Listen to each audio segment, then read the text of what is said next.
నమస్తే, నా పేరు కిరణ్ మే. ఎస్టీవీ న్యూస్ కు స్వాగతం. ముందుగా హెడ్లైన్స్. ఏపీ ఫలితాలు దేశంలోనే చరిత్ర సృష్టిస్తాయి. ఐపాక్ టీంతో భేటీ అయిన సీఎం జగన్ గతం కంటే ఎక్కువ సీట్లు సాధిస్తామని వెల్లడి. రాష్ట్ర ప్రజలకు వాతావరణ శాఖ చెల్లని కబురు. నెలాఖరు కల్లా రుతుపవనాలు కేరళను తాకుతాయని వెల్లడి. తిరుపతిలో కారు నుంచి చెలరేగిన మంటలు. డ్రైవర్ అప్రమత్తతో భక్తులు సురక్షితం. అప్పన నిర్మాల్య చందనం కోసం బారులు తీరిన భక్తులు. 5 రోజుల పాటు చందనాన్ని విక్రయిస్తామన్న దేవస్థానం అధికారులు. ఆంధ్రప్రదేశ్లో మరోసారి వైసీపీ ప్రభంజనం ఖాయమని, మళ్లీ అధికారంలోకి రాబోతోందని ముఖ్యమంత్రి జగన్మోహన్ రెడ్డి తెలిపారు. గురువారం మధ్యాహ్నం ఐపాక్ ప్రతినిధులతో భేటీ అయిన జగన్ ఎన్నికల ఫలితాలను అంచనా వేశారు. ఏపీ ఎన్నికల ఫలితాలపై సీఎం జగన్ సంచలన వ్యాఖ్యలు చేశారు. మళ్లీ అధికారంలోకి వస్తున్నామని, మరోసారి చరిత్ర సృష్టించబోతున్నట్లు వెల్లడించారు. ఈసారి 151 కంటే ఎక్కువ సీట్లు వస్తాయని ఆయన అన్నారు. ఎన్నికల ఫలితాన్ని అంచనా వేసేందుకు ఐపాక్ ప్రతినిధులతో ఆయన భేటీ అయ్యారు. 2019లో 151 సీట్లు వస్తే ఈసారి అంతకంటే ఎక్కువ సీట్లే గెలుస్తామని ధీమా వ్యక్తం చేశారు. జూన్ 4వ తేదీన రాబోయే ఏపీ ఫలితాలు చూసి దేశం షాక్ అవుతుందని తెలిపారు. ఫలితాల తర్వాత దేశం మొత్తం మనవైపే చూస్తుందని వెల్లడించారు. ప్రశాంత్ కిషోర్ ఆలోచించలేనని సీట్లు వస్తాయని, ఆయన చేసిందేమీ లేదని, అంతా టీం చేస్తోందని అన్నారు. వచ్చే ప్రభుత్వంలో 5 ఏళ్ల పాటు ప్రజలకు ఇంకా మేలు చేద్దామని, రానున్న రోజుల్లో ప్రయాణం ఇలాగే కొనసాగుతుందని జగన్ అన్నారు. Probably down the line on June 4th, if on the day that results would be coming out, I promise that this results would ensure that the whole country would stand up and look towards Andhra Pradesh.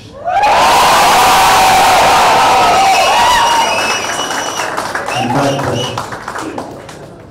when someone told me last time itself was 151, last time out of 175, 151 itself is a tall number.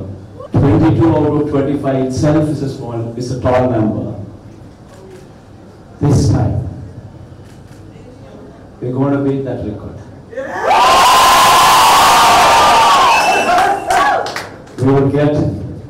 We will surpass 151, we will surpass 200. And predominantly, God's grace, touch wood, we've given a good deliverance of the governance. The governance model that was put in place was never seen before. And while I could do all that, nevertheless, 1.5 years of your effort. AP సార్వత్రిక ఎన్నికల్లో YCP కోసం political కన్సల్టెన్సీగా I-PAC పనిచేస్తుంది. Ben సర్కిల్లో ఉన్న Indian political action committee కార్యాలయానికి వెళ్లిన CM Jagan సుమారు అరగంట పాటు ప్రతినిధులతో మాట్లాడారు. ఈ సందర్భంగా ఐపాక్ ప్రతినిధులతోనూ, టీం సభ్యులతోనూ సీఎం జగన్ సెల్ఫీలు దిగుతూ సరదాగా గడిపారు. రాష్ట్ర ప్రజలకు వాతావరణ శాఖ చల్లటి కబురు అందించింది. ఈ నెల 18వ తేదీ కల్లా రుతుపవనాలు అండమాన్ కు చేరుకుంటాయని తెలిపింది. కేరళను తాకిన వారం రోజుల్లోనే రుతుపవనాలు రాష్ట్రం అంతటా విస్తరిస్తాయని వెల్లడించింది. వేసవి తాపంతో ఉక్కిరిబిక్కిరి అవుతున్న దేశ ప్రజలకు భారత వాతావరణ శాఖ చల్లటి కబురు చెప్పింది. ఈ నెల చివరి నాటికి రుతుపవనాలు కేరళను తాకుతాయని అంచనా వేసింది. ఏడాది నైరుతి రుతుపవనాలు 4 రోజులు అటు ఇటుగా మే 31న కేరళను తాకనున్నాయి. ఆ తర్వాత దేశవ్యాప్తంగా విస్తరించనున్నాయని ఐఎండీ అంచనా వేసింది. సాధారణ తేదీలకు సమీపంగానే రుతుపవనాలు రానున్నాయి. వీటి ప్రభావంతో దేశవ్యాప్తంగా 4 రోజుల పాటు వర్షాలు కురుస్తాయి. ఈ ఏడాది సాధారణం కంటే అధిక వర్షపాతం నమోదు కానుందని ఐఎండీ అంచనా వేస్తోంది. రాయలసీమలో అత్యధికంగా 48 డిగ్రీల ఉష్ణోగ్రత నమోదైంది. రోహిణి కార్తె ప్రభావంతో ఎండలు ఎక్కువగా ఉంటాయన్న సమయంలో ఉపరితల ఆవర్తనం కారణంగా తేలికపాటి నుంచి భారీ వర్షాలు కురుస్తున్నాయి. దీంతో ఒక్కసారిగా వాతావరణం చల్లబడింది. పశ్చిమ గోదావరి జిల్లా నుంచి శ్రీకాకుళం వరకు మోస్తరు నుంచి భారీ వర్షాలు కురుస్తాయని విశాఖ వాతావరణ కేంద్రం వెల్లడించింది. ఉష్ణోగ్రతలు కూడా 40 డిగ్రీల కంటే తక్కువగానే నమోదవుతున్నాయి. ఈ నెల 19వ తేదీ వరకు వర్షాలు కురుస్తాయని విశాఖ వాతావరణ కేంద్రం అధికారులు వెల్లడించారు. రానున్న 3 రోజులు కూడాను తేలికపాటి వర్షాలు ఆంధ్ర రాష్ట్రం వ్యాప్తంగా ఉండే అవకాశం ఉంది. ఈరోజు చూసుకున్నట్లయితే వైజాగ్ అండ్ హైదరాబాద్ పరిసర ప్రాంతంలో ఒక సర్ఫేస్ మీద ఒక ఉపరితల ఆవర్తనం అనేది కేంద్రీకృతం అవుతున్న కారణం చేత మనకి ఈరోజు నార్త్ కోస్టల్ ఆంధ్రప్రదేశ్లో తేలికపాటి వర్షాలు అనేవి ఉన్నాయి. మేఘావృతమైనటువంటి పరిస్థితి ఉంది. 1 లేదా 2 చోట్ల మాత్రము కొన్ని ప్రాంతాల్లో తేలికపాటి వర్షాలు ఉంటూ 1 లేదా 2 చోట్ల భారీ వర్షం ఉండే అవకాశం అయితే ఉంది. అలాగే ఇటు హిందూ మహాసముద్రంలో కూడాను ఒక సైక్లోనిక్ సర్క్యులేషన్ ఉంది. అలాగే ఇటు నార్త్ కర్ణాటక పరిసర ప్రాంతంలో కూడాను ఒక సర్క్యులేషన్ ఉండే కారణం చేత మొత్తం మీద ఈ మూడింటి ప్రభావంతో మనకి ఇక్కడ ఇటు నార్త్ కోస్టల్ ఆంధ్రప్రదేశ్లో వైజాగ్ పరిసర ప్రాంతాలు అంటే ఇటు వెస్ట్ గోదావరి నుంచి శ్రీకాకుళం వరకు కూడాను మేఘావృతమైనటువంటి పరిస్థితి ఉంది. అది కొన్ని చోట్ల తేలికపాటి వర్షాలు ఉన్నాయి. అలాగే సౌత్ కోస్టల్ ఆంధ్రప్రదేశ్లో కూడాను అంటే నెల్లూరు, తిరుపతి పరిసర ప్రాంతాలన్నింటిలోనూ కూడా మేఘావృతమైనటువంటి పరిస్థితి ఉంది. తేలికపాటి జల్లులు మాత్రం ఉంటాయి.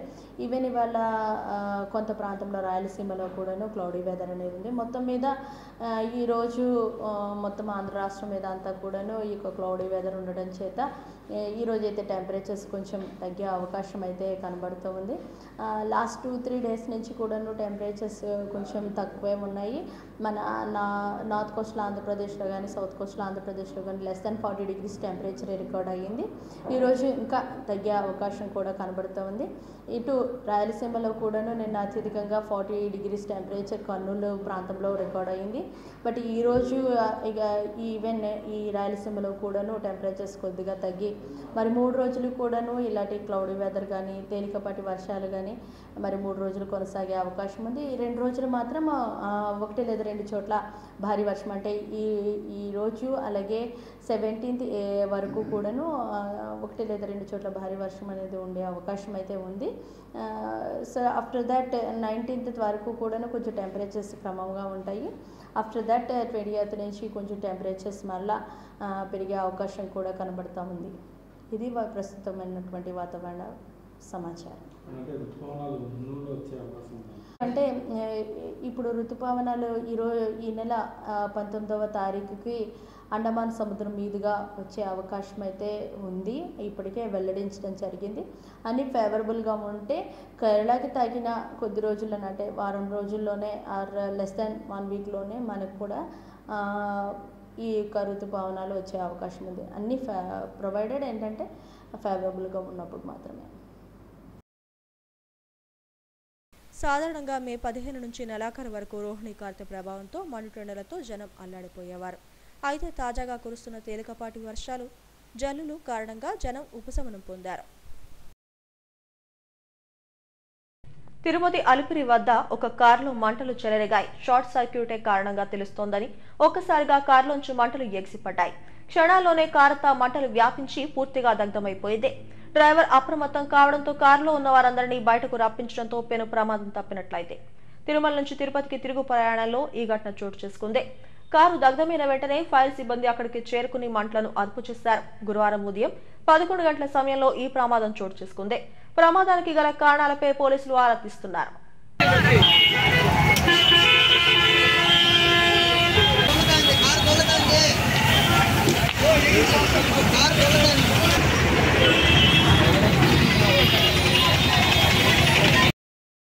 సింహాచలం వరహలక్ష్మీ నరసింహస్వామి నిర్మాల్య చందన విక్రయాలు ప్రారంభమయ్యాయి. భక్తులు ఈ చందనాన్ని దక్కించుకునేందుకు భారీగా తరలివచ్చారు. గతేడాది దొరకని చందనం ఈ ఏడాది లభ్యమైందని భక్తులు సంతోషాన్ని వ్యక్తం చేశారు. ఉత్తరాంధ్ర జిల్లాల ప్రజల ఆరాధ్య దైవం భక్తకోటి ఇలవేలుపు సింహాచలం వరాహలక్ష్మీ నరసింహస్వామి ఆలయంలో నిర్మాల్య చందన విక్రయాలు ప్రారంభమయ్యాయి. ఈ నెల 10వ తేదీన జరిగిన చందనోత్సవం సందర్భంగా అప్పన్న స్వామి దేహంపై నుంచి వేరు చేసిన నిర్మాల్య చందనాన్ని విక్రయాలు ప్రారంభించారు. ఈ నెల 15వ తేదీ మినహా 21వ తేదీ వరకు 5 రోజుల పాటు సింహగిరిపై ప్రసాదాల కౌంటర్ వద్ద ఉదయం 9 గంటల నుంచి చందన విక్రయాలు ప్రారంభమవుతాయని ఈవో శ్రీనివాసమూర్తి తెలిపారు. 10 గ్రాముల చందనం ప్యాకెట్ ధర 10 రూపాయలకు విక్రయిస్తున్నారు. భక్తులు ఈ చందనం కోసం పోటెత్తారు.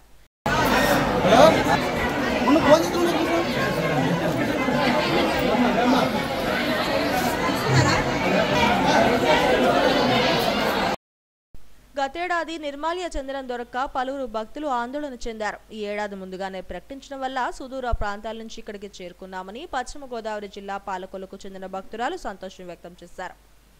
గతేడాది చందనం దొరకలేదని ఈ ఏడాది క్యూలైన్లో నిల్చుని చందనాన్ని దక్కించుకున్నామని సంతోషం వ్యక్తం చేశారు. ప్యాకెట్ దొరికింది సార్ ఈ సంవత్సరం. మాకు లాస్ట్ ఇయర్ దొరకలేదు. సో ఈ ఇయర్ చాలా హ్యాపీగా ఫీల్ అయ్యాము. వెస్ట్ గోదావరి పాలకొల్లు నుంచి వచ్చాను సార్. నేను చందనం ప్యాకెట్ కోసం యాక్చువల్గా వచ్చాను. నేను ఇక్కడికి చాలా హ్యాపీ ఫీల్ అవుతుంది. స్వామి దర్శనంతో పాటు చందనం కూడా బాగా దొరికిందని చాలా ఆనందంగా ఉంది సార్. సింహగిరిపై ఉన్న ప్రసాద విక్రయ కేంద్రాల్లో గురువారం ఉదయం 5 గంటల నుంచే ప్రసాద విక్రయాలు ప్రారంభమయ్యాయి. స్వామివారి చందనాన్ని దక్కించుకునేందుకు భక్తులు క్యూలైన్లో బారులు తీరారు. అందుకున్న వారు ఆనందాన్ని వ్యక్తం చేశారు. తిరుపతి గోవిందరాజు స్వామి బ్రహ్మోత్సవాలు ధ్వజారోహణంతో ప్రారంభమయ్యాయి. వేద పండితులు మిథున లగ్నంలో ధ్వజారోహణ ఘట్టాన్ని శాస్త్రోక్తంగా నిర్వహించారు. వార్షిక బ్రహ్మోత్సవాలు వైభవంగా ప్రారంభమయ్యాయి. స్వామివారి పరివార దేవతలు బంగారు తిరుచిపై 4 మాడ వీధుల్లో విహరించారు. ఈ ఊరేగింపు ద్వారా బ్రహ్మోత్సవాల ఏర్పాట్లను స్వామివారు ఒకమారు ముందుగా పర్యవేక్షిస్తారని ప్రతీతి. అనంతరం ఆలయంలో అర్చకులు రక్షాబంధనం చేపట్టారు. ఉదయం మిథున లగ్నంలో ధ్వజారోహణ ఘటాన్ని వేడుకగా నిర్వహించారు. బ్రహ్మోత్సవాలకు సమస్త దేవతలను ఆహ్వానిస్తూ ధ్వజారోహణం చేపట్టారు. ఈ కార్యక్రమంలో జియంగార్లు అధికారులు పాల్గొన్నారు.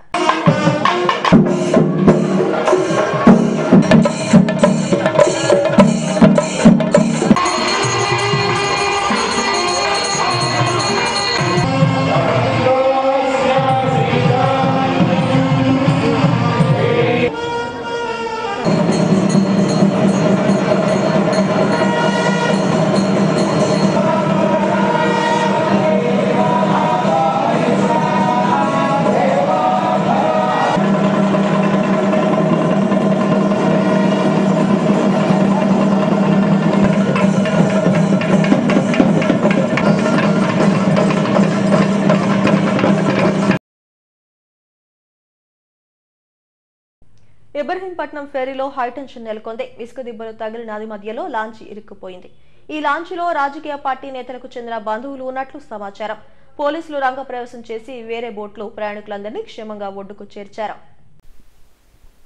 25 మంది ప్రయాణికులతో రాయపూడి నుంచి లాంచ్ బయలుదేరింది. ఇబ్రహీంపట్నం ఫెరీలో ఇసుక దిబ్బలు తగలడంతో నది మధ్యలోనే లాంచీ నిలిచిపోయింది. దీంతో ప్రయాణికులు హాహాకారాలు చేశారు. అటుగా వెళుతున్న మత్స్యకారులు చూసి ఈ సమాచారాన్ని పోలీసులకు అందజేశారు. దీంతో ఇబ్రహీం సిఐ ముత్యాల సత్యనారాయణ అప్రమత్తమయ్యారు. యుద్ధ ప్రాతిపదికన ఒక పడవను సిద్ధం చేశారు. ఆ పడవ కూడా ఇసుక దిబ్బల మధ్య ఇరుక్కుపోవడంతో ప్రయాణికుల్లో మరింత టెన్షన్ నెలకొంది. మళ్లీ మరో బోట్ను పిరవాయించి ప్రయాణికులందరినీ ఆ బోట్లో ఎక్కించి ఒడ్డుకు తీసుకురావడంతో అంతా ఊపిరి పీల్చుకున్నారు. రాత్రి సమయంలో ఘటన జరగడంతో ప్రయాణికులందరూ ఆందోళన చెందారు. పోలీసులు మత్స్యకారుల సహకారంతో వీరంతా ఒడ్డుకు చేరుకోవడంతో పెను ప్రమాదం తప్పినట్టయింది. ఈరోజు మనకి కృష్ణా రివర్ దగ్గర ఇబ్రహీంపట్నం ఫెర్రీ దగ్గర మనకి సుమారు 20 మంది బోట్లో నదిలో మధ్యలో వెళ్ళిపోయిన కాలు వచ్చింది. దాని మీద ఇమీడియట్గా రావడం జరిగింది. ఇక్కడ లోకల్ ఫిషర్మెన్ కమ్యూనిటీ వాళ్ళతో మనం మాట్లాడి ఇమీడియట్గా 2 బోట్లు మన కానిస్టేబుల్స్ని ఇచ్చి ఇమీడియట్గా లైఫ్ జాకెట్స్ తోటి అక్కడికి పంపించడం జరిగింది వాళ్ళ దగ్గరికి. ఈ మధ్యలో మనం SDRF వాళ్ళు కూడా ఇంటిమేట్ జరిగాము. మంగళగిరి వాళ్ళు కూడా బయలుదేరాము. ఈలో ఫిషర్మెన్ రెగ్యులర్గా తిరిగేవాళ్ళు బోటుతోటి 2 మోటార్ బోట్లతోటి వెళ్ళి అక్కడ ఉన్నటువంటి వాళ్ళని బోట్లోకి ఎక్కించుకొని ఒడ్డుకి తీసుకురావడం జరిగింది. టోటల్గా 32 ఉన్నారు.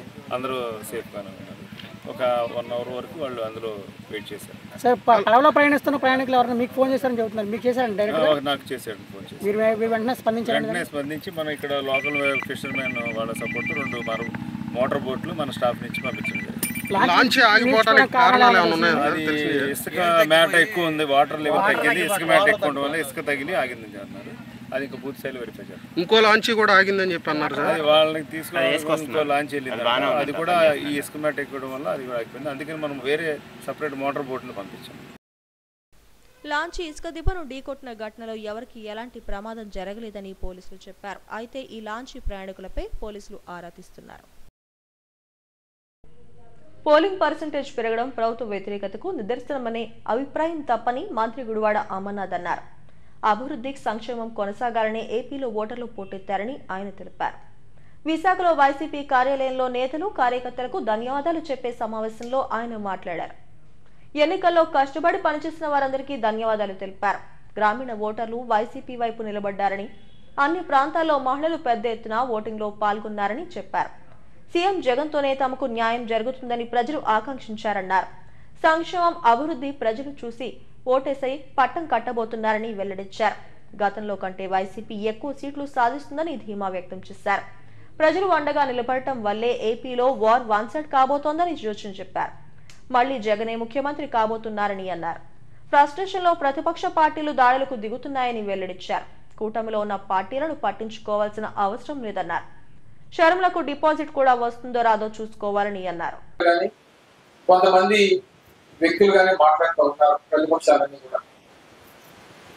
గతంలో 2004లో రాజశేఖర రెడ్డి గారు ముఖ్యమంత్రి అయినప్పుడు అప్పుడు కూడా చంద్రబాబు నాయుడు గారి మీద ఉన్నటువంటి వ్యతిరేకతతో అంత పెద్ద ఎత్తున ఆ రోజు రాజశేఖర రెడ్డి గారు విజయం సాధించారు. ప్రాంతాల్లో ఉదాహరణకి నాకు తెలిసి విశాఖపట్నం పార్లమెంట్ పరిధిలో దాదాపు 68-69% పోలింగ్ నమోదైంది. సహజంగా ఎక్కడున్నా సరే అర్బన్ ప్రాంతాల్లో ఏ రకంగా గతంలో ఓటింగ్ ప్యాటర్న్ ఉందో 1 or 2% అటు ఇటుగా నడిచింది. గ్రామీణ ప్రాంతాల్లో పూర్తి స్థాయిలో 80-85% వరకు పోలింగ్లు నమోదు జరిగినాయి. పూర్తి స్థాయిలో గ్రామీణ ప్రాంతాలు కానీ పట్టణ ప్రాంతాల్లో గతంలో జరిగినటువంటి విధంగానే ఆ ఓటింగ్ సర్లే మనం చూసాం. గ్రామీణ ప్రాంతాల్లో పూర్తి స్థాయిలో 100-85% పోలింగ్ నమోదైనటువంటి పరిస్థితులు మన అంతా కూడా కనబడతా ఉన్నాయి. మన రాష్ట్రంలో వైఎస్ఆర్ కాంగ్రెస్ పార్టీ ఎంపీల తాలూకు అవసరం తప్పకుండా పడుతుందని చెప్పి ఆశిస్తా ఉన్నా.